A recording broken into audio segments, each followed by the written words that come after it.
The following is a Hoop Ball presentation.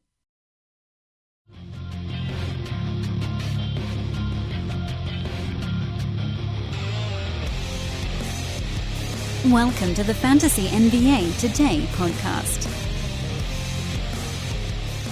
I know we've been covering it ad nauseum since it happened. We had the Lakers show over the weekend. We had yesterday's Fantasy NBA Today.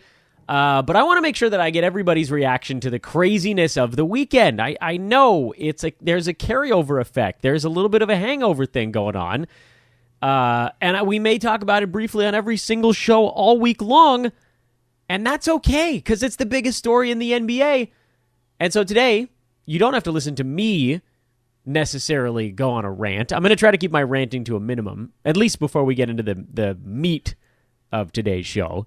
But I make no promises about the magnificent Neil Rochlani. I don't know if you got a rant up your sleeve. Neil, Dan Besbris here with you on Fantasy NBA Today. What's happening, my man? Hey, I've always got a rant up my sleeve. Are you going to call somebody? I want you to call one thing stupid per show. Yes. I will. I can honor that. If it's not myself, I'll find something else to call stupid. So we'll figure that out. Terrific. Yeah, I'm doing okay. Yeah, the NBA is just crazy. The Kawhi Leonard stuff, I guess we're still kind of in the aftershock of that. I'm not going to use that word. That's terrible. Yeah, but too soon. Yeah, I actually didn't even mean that until it came out of my mouth. It's actually okay. I don't think there were any deaths. So we can. Yeah. Not. I mean, it's not like something we're going to joke about constantly, but if something slips out like that, I'm not going to edit it out. if there was a significant tragic element to all of this, then yeah. But good pun, Neil, even if you did it by accident. Well, what I was going to say is, what I think the most fascinating thing about this whole thing is, one, there was rumors all season long that he was going to the Clippers. 2, rumors came out that he was going elsewhere. And then 3, nothing ever leaked, which in this day and age is just amazing. Yeah, the only thing that leaked from basically the entire process was his conversation with Magic. Yeah, and maybe that they wanted to leak that. I don't to get leverage over the Clippers. I don't know. It's almost impossible to know. Chris Haynes was talking on Monday on some radio show. I think it might have been Jim Rome. He said, Magic's leak probably didn't help the Lakers. But then at the very end of that whole thing, he said, yeah, he's probably going to the Clippers anyway. So, did it matter? No, maybe, no. He went from it kind of mattered to it probably didn't matter at all. Still, I come back to the same thing here, Neil, and it seems like, and God love it, because I'm an Angelino, I've moved around a little bit, but, born and raised in LA. So Magic Johnson is local. He is the permanent mayor. He's the ambassador to LA. But that dude cannot stop talking about anything. Just stop talking for a minute. It's almost, God, I hate to say it. It kills me every time I do, but I've said it a few times now. The more we hear from Magic, the more it seems like he was one of the roots of the Laker problems last year in that front office, that he just sort of wasn't around enough, but talks an awful lot. It crushes me. Yeah, well, I mean, guys that are great at sports are always great at everything else. Yeah, but he's an amazing businessman, right? Yes. He's an amazing businessman, it seems. I don't know how he must have a strong team behind him, though, because sometimes when I hear him commentating, it's not the most insightful. No, or his Twitter feed for that matter. Oh, his Twitter is absolutely hilarious. He is the charisma that oozes out of that dude could fill multiple buildings. Though I went to a buddy of mine who's a Lakers season ticket holder, and so it's really good to have friends who are season ticket holders to things. And they had a little season ticket holder meet and greet thing. It was in the very early morning. You had to be at Staples Center at 7 a.m. on a weekend. But Magic was going to be hosting a question and answer. So I was like, hell yeah, I'm going. And we rolled in, and I mean, there couldn't have been more than about maybe 250 people at this thing. So it wasn't, maybe it was 300, 400. Either way. And Magic's just answering questions, and he's got that big Magic smile. And everyone in the arena, you just feel happier when you're around the guy. So you can understand what an incredible salesman he could be or is with that type of power to sort of command a room. But also, you got to work and you got to know when to not say something to be part of an NBA front office nowadays. And it's looking more and more like maybe he doesn't sort of know where that line is, because the Lakers' other moves, when they missed on Kawhi, plan B has actually looked pretty decent for them so far. Oh, yeah. They've got some, like you talked about Danny Green, I heard today, and how important he's going to be to this team. And they seem to be head in the right direction as a franchise after a few years in the wilderness. So this is good. Yeah, I mean, so I don't know whose idea it was last year to bring in a bunch of non-shooting ball handlers, but they've obviously figured out that wasn't the move, because now it's like Lakers 3-point shooters are, Danny Green was like the best in the NBA on open threes, and then Troy Daniels is up among the best in the NBA, and Jared Dudley, and all these names are just like, oh, okay, I get it. They tried something last year when they knew they weren't going to win, and now, anyway, whatever. This isn't the Lakers hour. I really mostly wanted to know, Neil, were you asleep when the news broke? Because that would have been like 1:15 your time. Oh, yeah. I was actually vacationing, so I actually did not know until about, 20 hours later. I wasn't actually on my phone, so I didn't even know until much after the fact. Holy moly. I was not surprised by Kawhi going there. It was the Paul George that was shocking. Oh, don't get me started again. I mean, I wasted half of yesterday's podcast. Yeah, I heard your rant. Yes, today on the show. Can we just okay? All right. You know what? Screw it. I'm back into rant mode. I still can't figure out why, and it's not just Paul George. It's a lot of these guys. Why don't they just take meetings with teams? What is the intense hurry to announce your destination negative 30 minutes from the moratorium period? Like, I actually really like what Kawhi Leonard did. Take your time. Plot out your course if you're a superstar. Now, obviously, if you're, a role player, mid-tier guy, you go where you go, and you're probably not going to have a whole lot of leverage. You take the place that's going to either give you the most money or the best chance to win. You're probably not going to be able to build your own thing. But, like, Paul George would have had a bunch of suitors last year. It wasn't just Oklahoma City. There were a number of teams that would have extended him a max offer. Why not just take a meeting and say, you know what? I just spent a year with Russell Westbrook. It wasn't my favorite, but hashtag unfinished business. Screw it. We're doing it again. We're running it back. I mean, that just like take 2 days, meet with somebody else, plot your future so that you don't get stuck in this. What if this Kawhi Leonard thing didn't come along? Then Paul George has got 3 years left on that contract. Would he have made his trade demands public with 3 years left on the contract? Did he just get intensely lucky that Kawhi Leonard came along at the right time? I don't understand, Neil, why guys don't take meetings and take their time a little bit. What's the hurry? They're not playing for 4 months. Yeah, I mean, obviously, logically it makes sense. I just think there's a lot. Well, I mean, this will get into like psychoanalysis, but do it. I mean, Screw it. Well, I mean, these guys, as intense of athletes they are in focus and drive and all that, they also have these pressures that are really pushing them to sign. Like OKC must have really pressured them to want to make that extension, right? And Russ is probably pressuring him. Who knows what else is going on in his camp? Who knows how he feels about certain players and maybe his ability to say no. I mean, you know what I mean? Like, it might be hard sometimes. I guess, but that's why you got to have a good representation. You need to have an agent that's like, it's okay, Paul.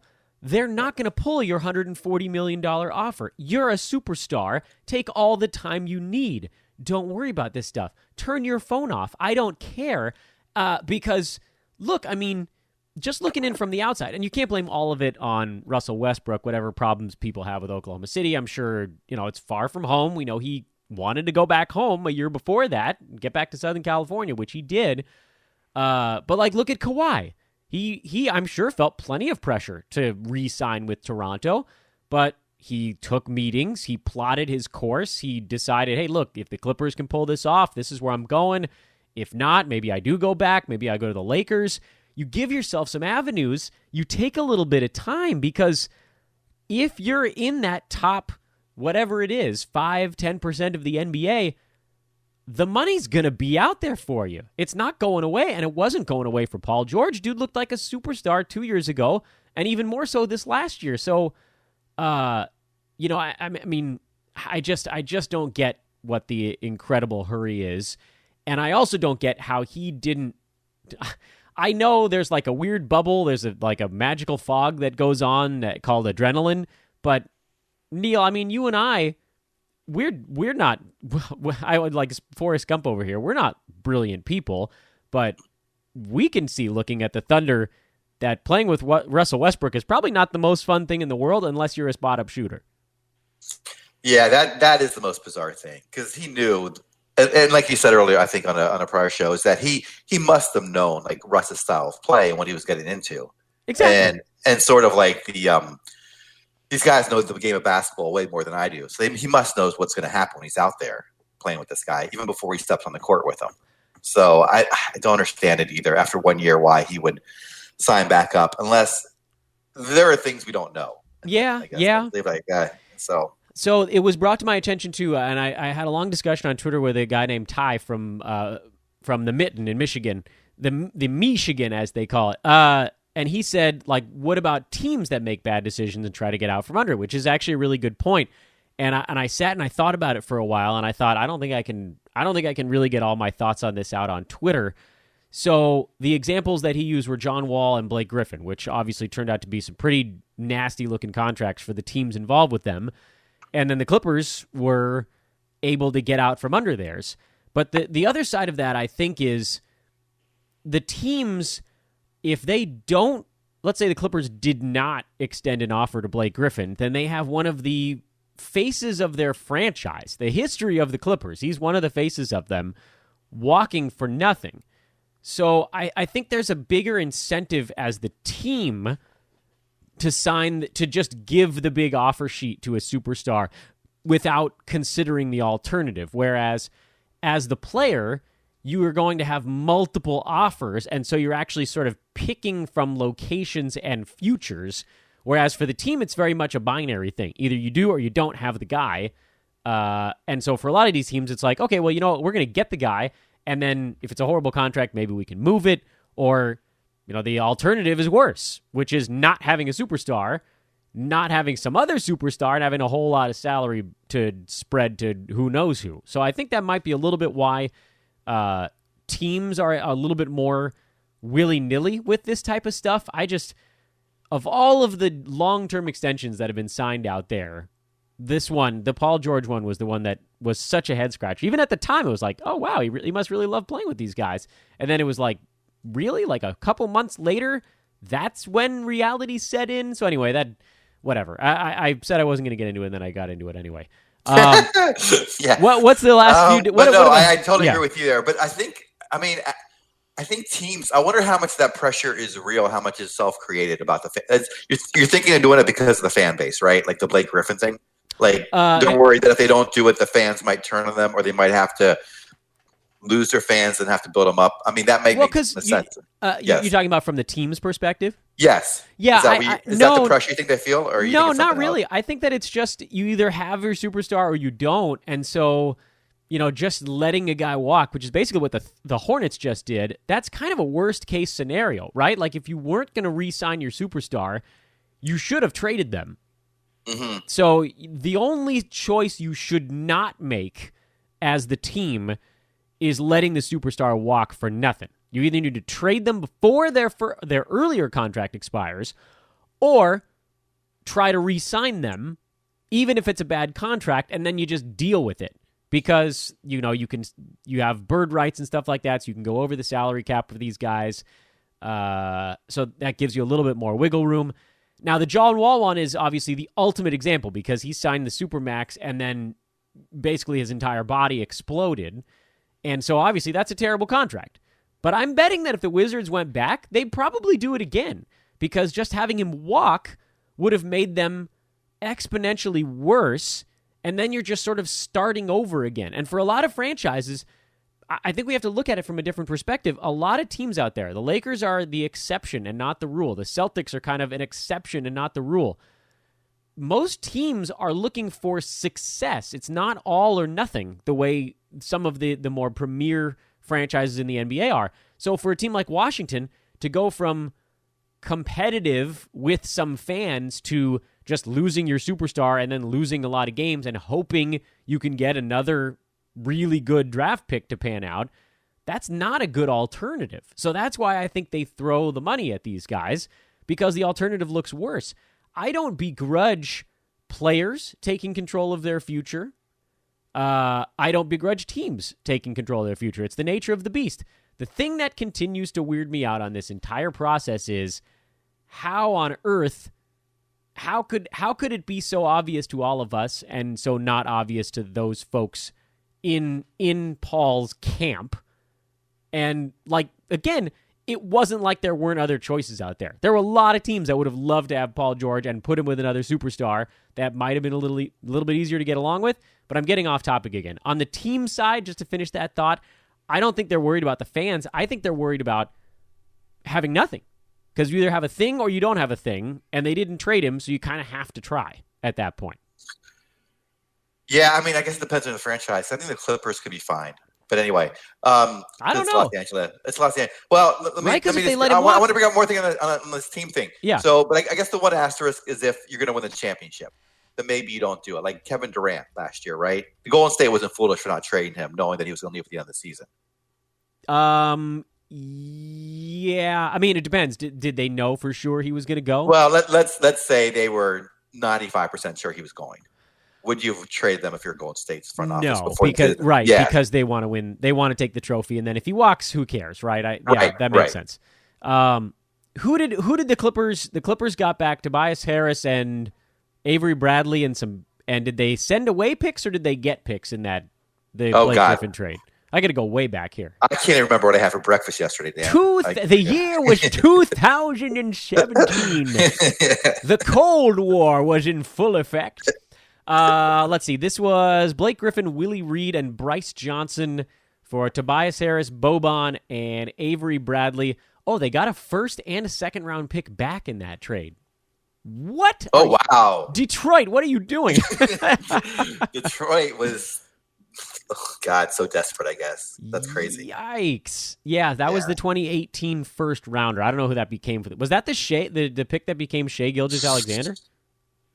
I don't know who their picks were that year. I don't know if they must have more than one, right? I don't know who else. We need to bat phone Brandon Marcus in here, our Clippers expert. Oh my God, yes, he's get it for sure. In any event, so that's why, right? Like they either had a superstar or they found a taker for a superstar, and they actually got assets out of it. Because then they traded Tobias Harris, and they got more picks, right? They got more assets in the Tobias Harris trade to Philadelphia. And then they parlayed those assets into Paul George. Yeah, I believe it was. I believe Jerry West wasn't there when they signed that contract. Then Jerry West came in, and then he made the move to get rid of Blake. Yep, that's cold-blooded. No, but I mean, I think if you don't have a good GM, I don't care how smart your owner is or successful, they can do some dumb things. So yeah, you got to do stuff when people are not looking for it. That's the big key. He traded Blake Griffin long before anybody was expecting it to happen. And that's really, I mean, if you're Oklahoma City and you know Paul George is getting disgruntled, that's when you make the move. The only thing that this helped for the Thunder is the Clippers knew they had no choice, or Kawhi was probably going to Toronto or the Lakers. So that created a lot of leverage. And by the way, Oklahoma City not done. We suppose we have to talk about this a little bit, don't we? Jeremy Grant traded to the Denver Nuggets for a first-round pick. That's already done. And they are officially entertaining offers for Russell Westbrook. So that is full teardown mode in Oklahoma City. And Neil, the question I have for you is, what's going to happen to poor Mike Muscala? I heard they're allowing them to reevaluate their contracts. Did you see that? Yeah, they did. Yeah. They let Alec Burks out of his, and he signed with who? What was it? Where did he end up? Wasn't the Warriors? They signed somebody else. Alec Burks signed somewhere else today or Monday already. It happened that fast. It happened.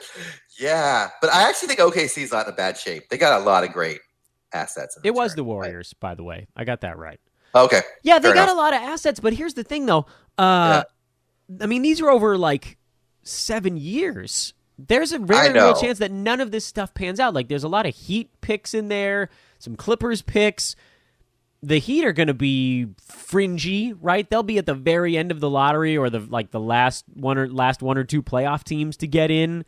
These are probably not going to turn into top 8 picks for the Thunder. This is going to be like a decade's worth of pick number 17.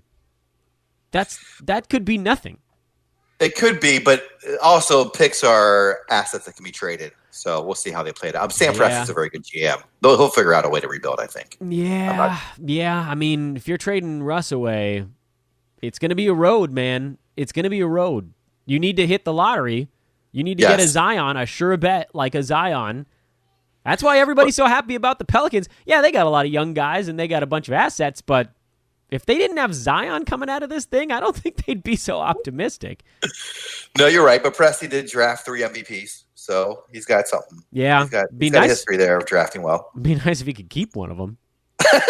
Yeah, well, right? It is Oklahoma City. Give the guy a break. We'll see if he sticks around. I don't mean to bash on Oklahoma City, but it's not a player's destination. Let's just say that. No, it is not. Sam Presti, fantastic GM. And his quote on the business card should be, "We can't have nothing nice around here." Poor Sam Presti. I mean, he's really done some pretty impressive stuff there. I don't know how he's convinced all these people to sign in OKC over the years. He's had OKC relevant for 10 years. That is pretty impressive. Yeah? How excited are you for the prospect of Steven Adams getting moved? Because Nerlens Noel has me so jazzed up over here right now. Oh, my. My. He could be a fantasy gold mine next year. He reevaluated his contract. How is his percentages? Let me look those up. Are they really bad? Free throw? Yeah. It's what I would classify as meh. That's the medical term for it. Is it? Is that what your wife taught you? Meh. Meh. It's a medical meh. His free throw percent is I think it was around 70 last year. Have you pulled it up? Oh, that's fine. Oh, I love him. Yeah. I think it was 68.5 last year. On very few. For a big man that you don't expect to shoot well, that's great. I mean, you can make that up pretty easily. I don't think it'll be high volume. So, our good friend Alex Ricklean, who's been on this podcast a couple of times, pointed out that Nerlens Noel was actually a top 10 NBA player on a per 36 basis last year. Problem, anyone? He played 14 minutes a game. Yeah, I don't see him getting more than mid-20s, but that would still be plenty. That would be plenty. Oh, mid-20s? Yes. My God, he had a stretch this year where he was playing 14 minutes and he was in a top 100. Right? He's a defensive stat magnet. He's fantastic out there. And his field goal percentage is almost 60%. That is so good. 14 minutes a game, 2.1 combined steals and blocks. 2.1. You're looking at 3, Dan, if he gets mid-20s. Oh, yeah. An easy 3 in mid-20s. That's, oh, my God. I will lose my mind over here. I will create the Nerlens Noel hype train because our hoopball prodigal son, Rashawn Holmes, is buried on a Kings depth chart these days. Here's the actual thing we're going to talk about today. Futures, ladies and gentlemen, because with all of this madness going on, Vegas has had to reassess some things. And before we dig into futures, I want to remind everybody that if we've bored you into a state of slumber, you can wake yourself up with Little Hawaiian Isles Kona Coffee. Oh, yeah. HI Kona Coffee on Twitter. HawaiianIsles.com is the website. You can just search for Hawaiian Isles or Hawaiian Isles Kona Coffee or any combination of the names that go into their company name, and you can find it on Amazon, Amazon Prime. I'm sending some to Trevor Lane. Hopefully he'll then give him a quick plug because he needs caffeine with the Lakers stuff going on. Hawaiian Isles Kona Coffee. We love you, buddies. This is also a hoop ball presentation at Dan Besbris at Ball with Neil. I always say it once the right way at the beginning of the show, and then I'll make up a name at the end. And at Hoop Ball Fantasy. So, Neil, we didn't talk about which teams we were going to discuss in the futures market, but there was one thing that came up right before we hit the record button, and you wisely said, maybe we should just talk about this part on air. And this is the bottom feeders, because the futures market is littered with teams that have odds of 150 to 1 or worse. Phoenix is dead last at 250 to 1, I believe. I'm looking at places that haven't fully adjusted stuff yet. They're 250 to 1. I'm not seeing any others. No, that's it. A couple of 150s. Memphis, Detroit, Cleveland, Chicago, Charlotte, they're 150 to 1. Washington is 150 to 1. Sacramento, Atlanta, New York, these are teams that are in the 100 to 125 range.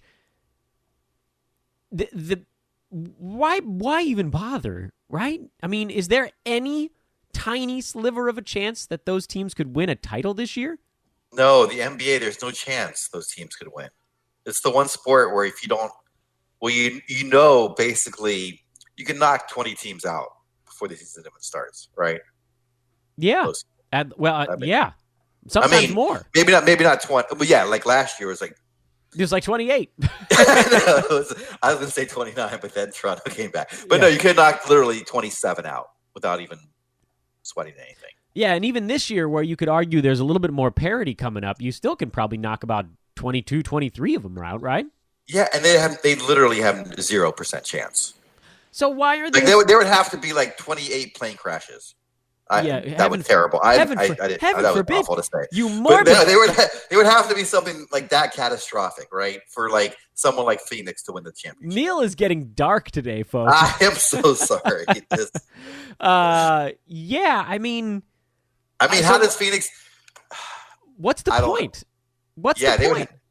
Well, I don't understand. And there's no way you can hedge off it. Like even if they got to the playoffs. Like you couldn't really. I guess you could find a way to hedge, but here's the thing. I'm going to walk up to you and I'm going to say to you, "Hey, Neil, if you give me $100 and Phoenix wins the title, I'm going to give you $25,100 back." There's something about those numbers being that huge where somebody's just going to be like, what the hell, right? Right. Well, people play the lottery every day, Dan. You got a better chance of winning the lottery, I think, than if you're going to bet $100 on the Phoenix Suns, go buy 50 lotto tickets. Please, Lord. I honestly think you have a better shot, yes. I think you do. I agree. Yeah. Phoenix has no chance. I mean, of all the teams that I just listed that have odds of 100 to 1 or worse, the only one of those names that I threw in there, the Magic, by the way, are at 100 to 1 also. I don't know if I said that. The Magic and the Kings are two teams where, if something insane happened, you could see them like making a little headway in the playoffs. But even then, I don't think there's an argument you could make that they could get past some of the other teams. It would have to be a series of injuries, like you said, or heaven forbid, plane crashes. Good Lord. Yeah. Charter flights down everywhere. I mean, these are not bad teams. Orlando, they're a playoff team. Sacramento, maybe a playoff team this coming year. I don't know. And still they've got no shot. The teams at the bottom of the playoffs don't even have a shot to make it.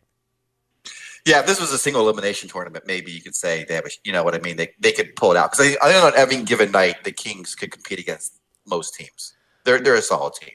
All right, so let's... But they're not going to win a 7-game series against a team like the Lakers or the Clippers ever. So, yeah. Or at least a handful of these other things. So let me pivot this thing, and we'll start more towards the top. At the end of the pandemonium that was this last weekend, the Los Angeles Clippers of Anaheim are sorry to force a habit here with the Angels. The LA Clippers are the betting favorites in Vegas right now at just 3-1 to win the title. That feels really pricey before a single game has been played this year. I get it. I know they're a good team. They put together a hell of a starting lineup.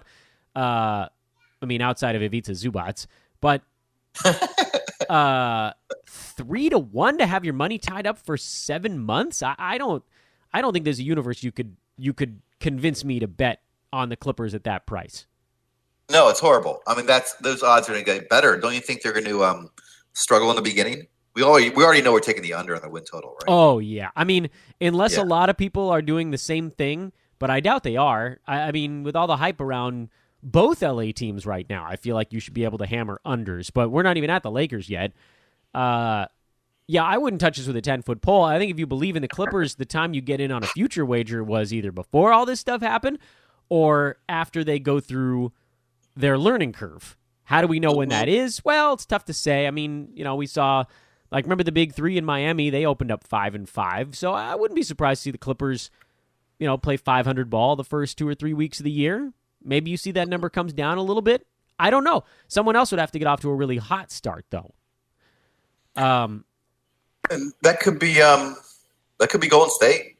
They could get off to a hot start. Oh yeah, don't worry. That's on my list here. I want to do the Lakers. I want to do the Lakers next because they are now the second most likely, just based on the betting number. Which again, obviously, artificially depressed by Los Angeles basketball fans. Lakers are at 4-1. So, your two LA teams, 3-1 and 4-1. Are you touching either one of those? No, but I think the LA's a better bet. If you had to pick one, I'd bet LA Lakers.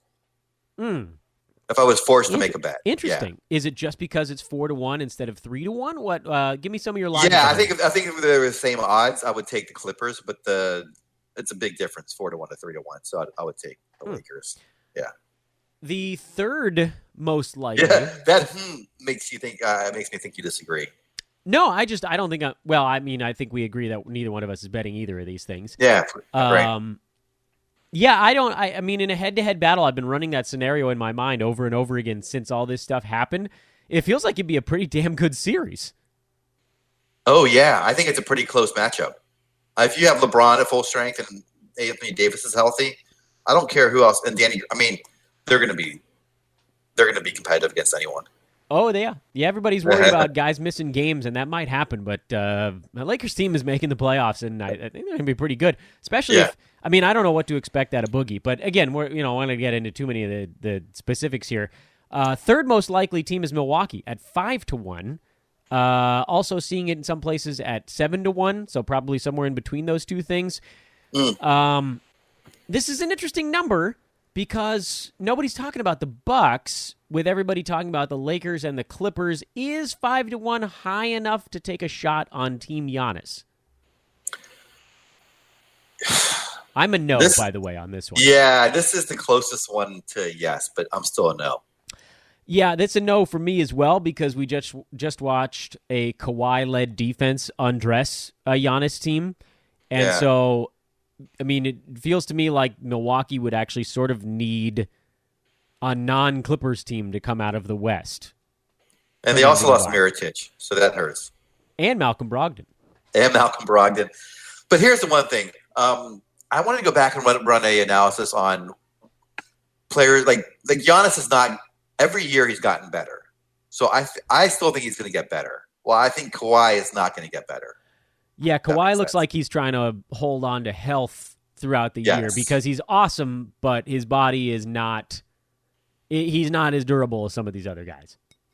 Well, Giannis, I think his game is still developing, and his body as well. Do you think Giannis can ever really develop a three-point shot, though?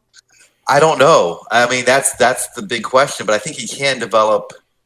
I think he can still develop enhanced skills in attacking the rim.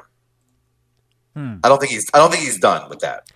Do you think it's going to be enough to get by a Kawhi Leonard, Paul George wing defense? It's going to be incredibly hard. We'll see who they pick up. I have a feeling, though, they'll get,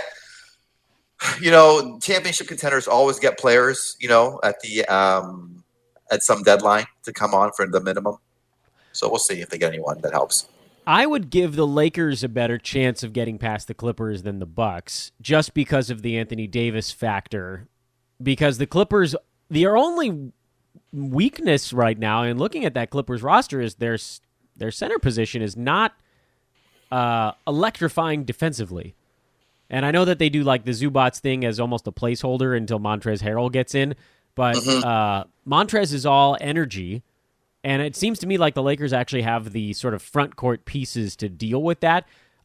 Big backcourt advantage for the Clippers, though. Anyway, but the wings, though, if LeBron is trying on defense, you got Danny Green out there. That's pretty strong on the wings. Yeah, and you might see Anthony Davis on a wing if they're playing. They're playing Boogie at center, which they probably would.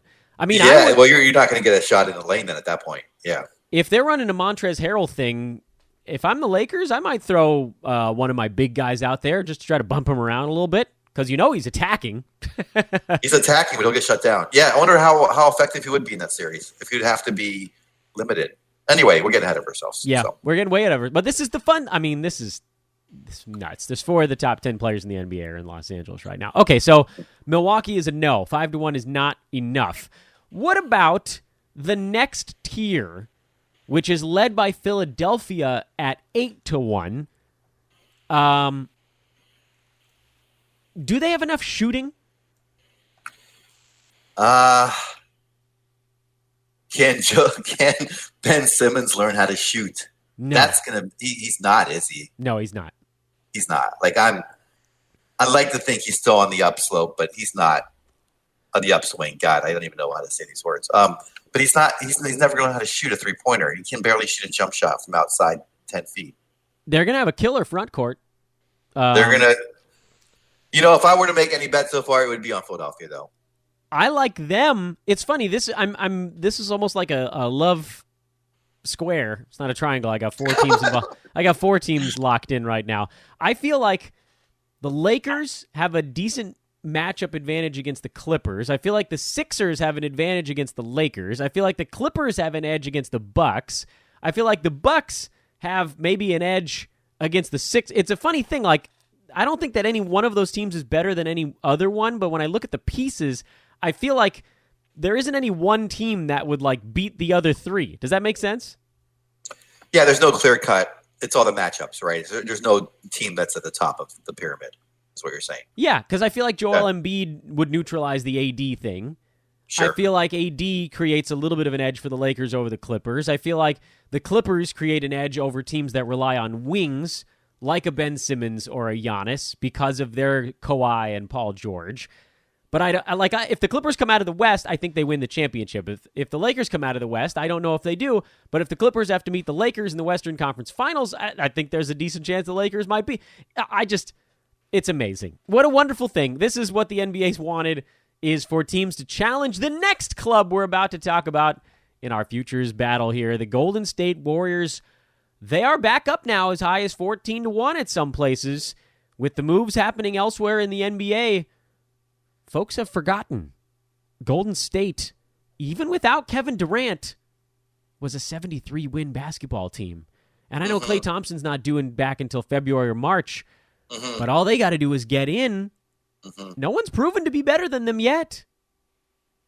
They're by far the best odds to take right now. Oh, yeah. Right? Yeah.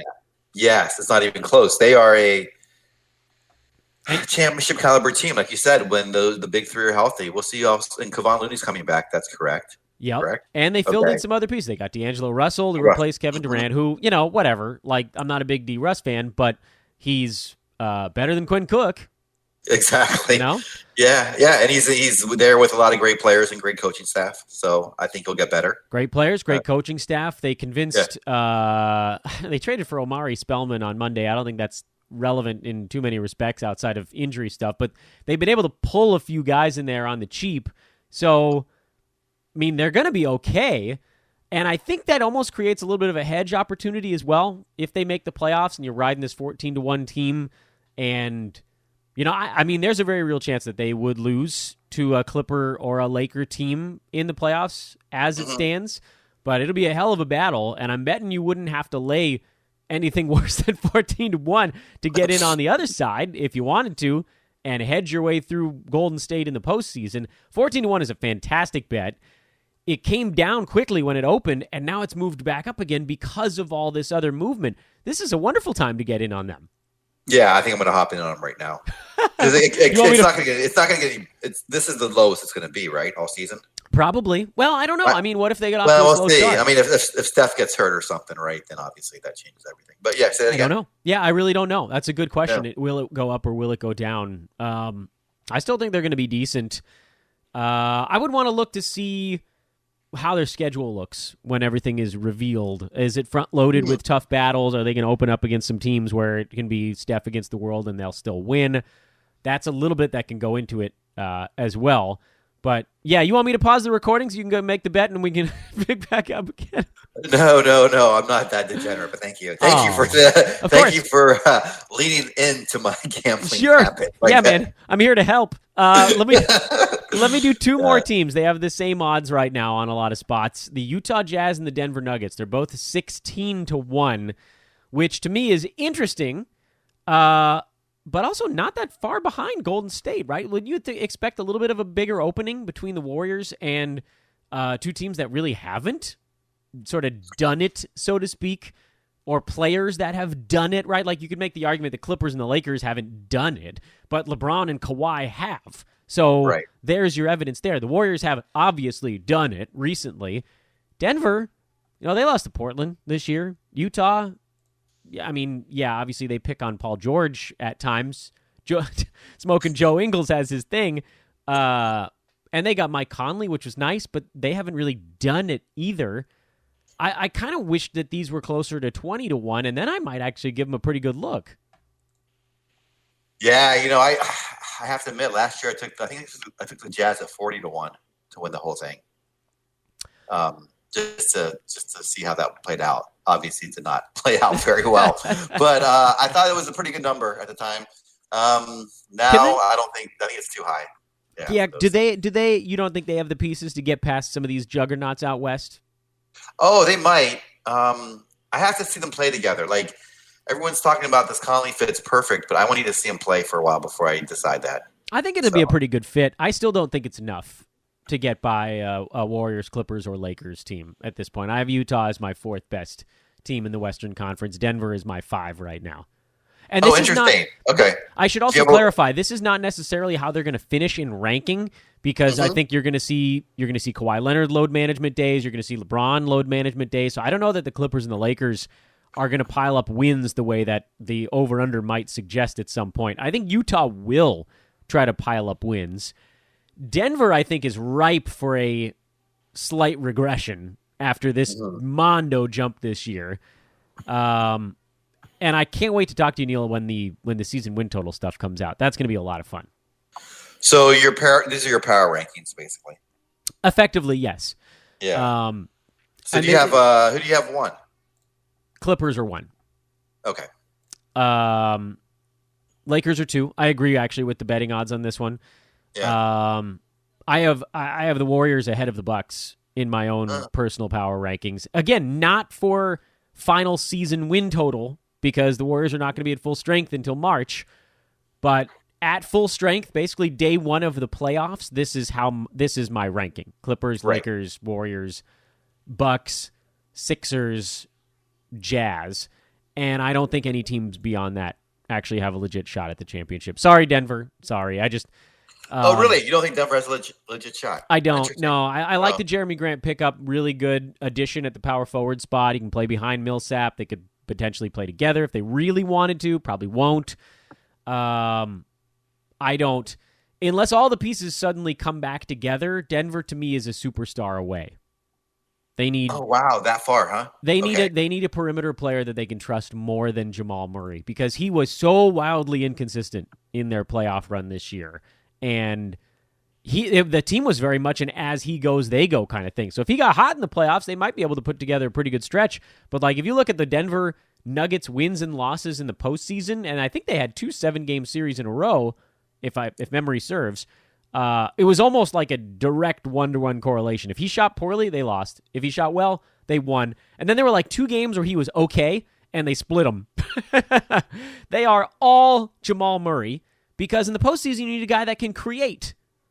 And Jokic is more of a pass-first guy. I think that's always how he's going to be. He's awesome, but I don't think he's the guy that's going to lead them when you need someone to play make in a playoff setting. Utah has that guy in Donovan Mitchell, who is also fairly inconsistent.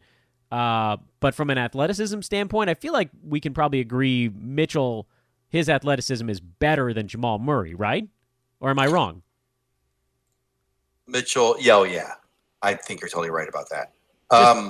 Just from the ability to I had one more team on here that I think you might laugh at me, who I think has a legit shot.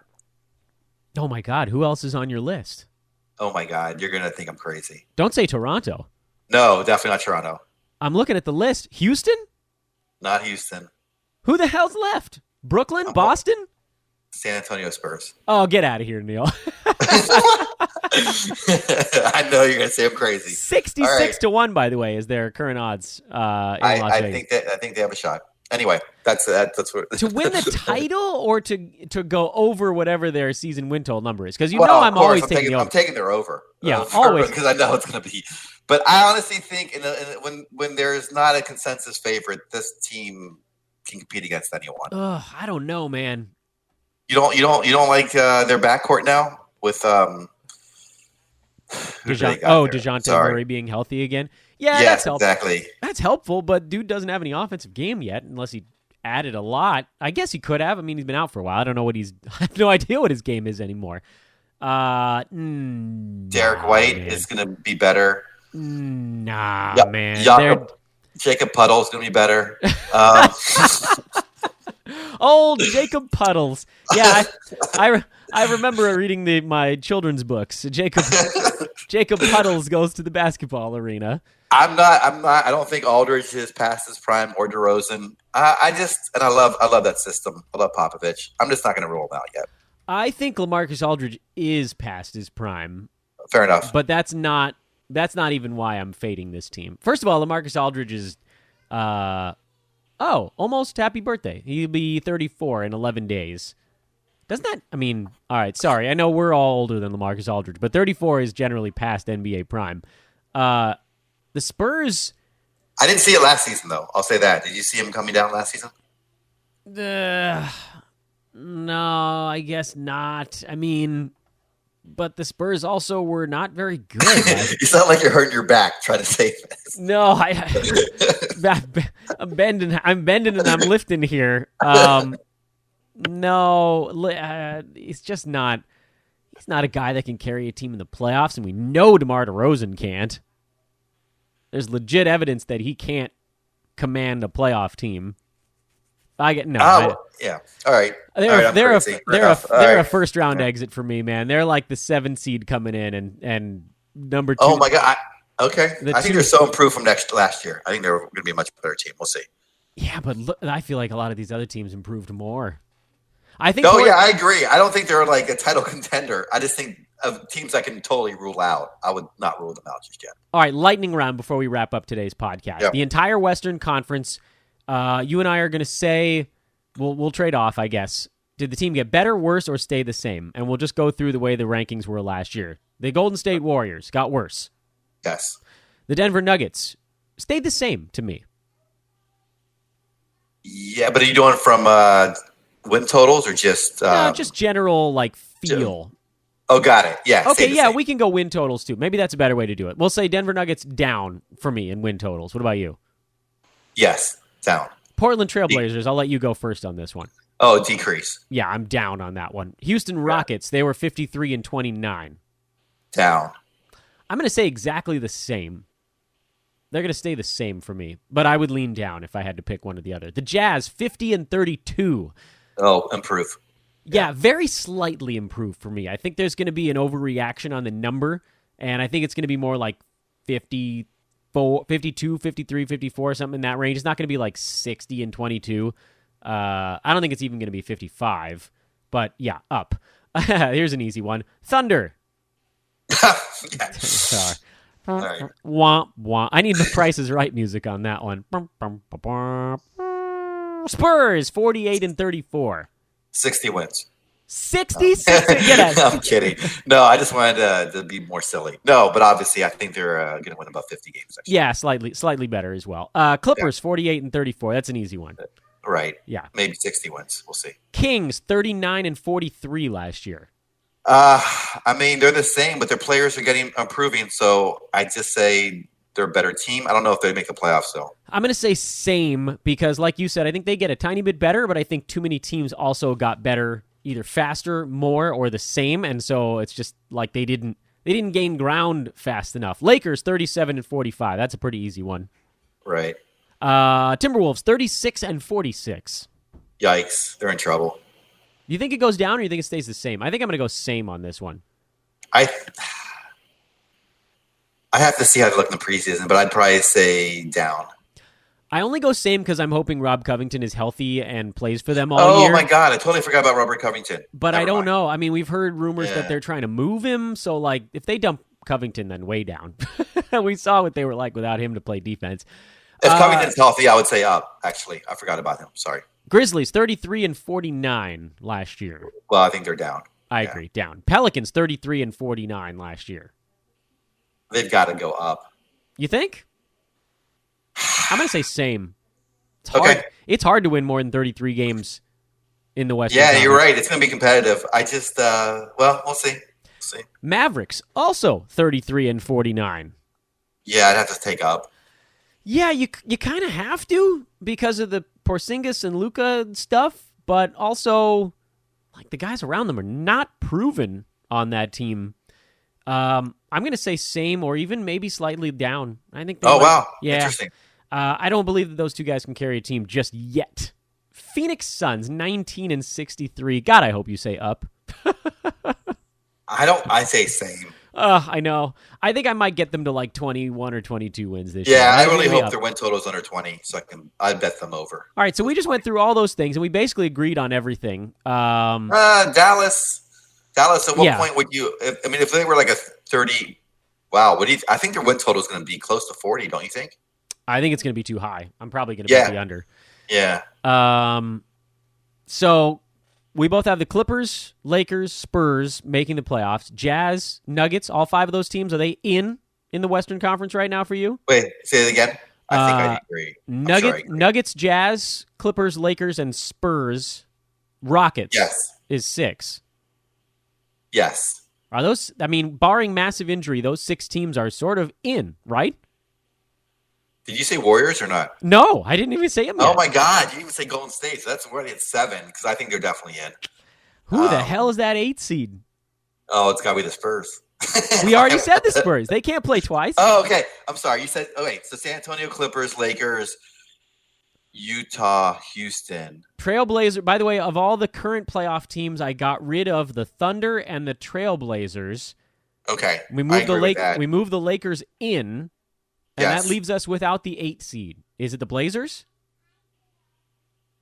It's either the Blazers or maybe the... It's the Blazers. I really want it to be the Kings, but it probably won't be the Kings. There you go. Sacramento Kings, you heard it. I'm editing it in.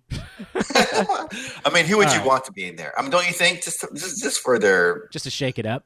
Just to shake it up, and they're actually a functional team now. Yeah.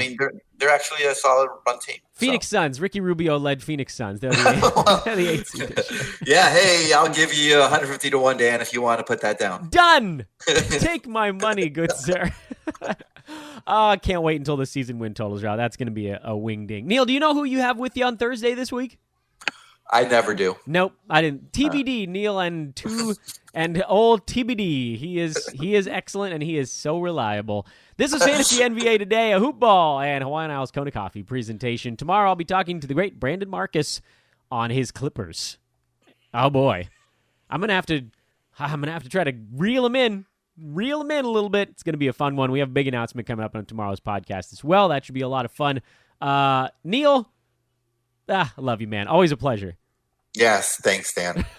You didn't call anything stupid, did you? Oh, no, I didn't. No, but save it. I'll save it for next week. Yeah, we'll go double whammy next week. Have a great have a great Tuesday, everybody. We'll talk to you tomorrow.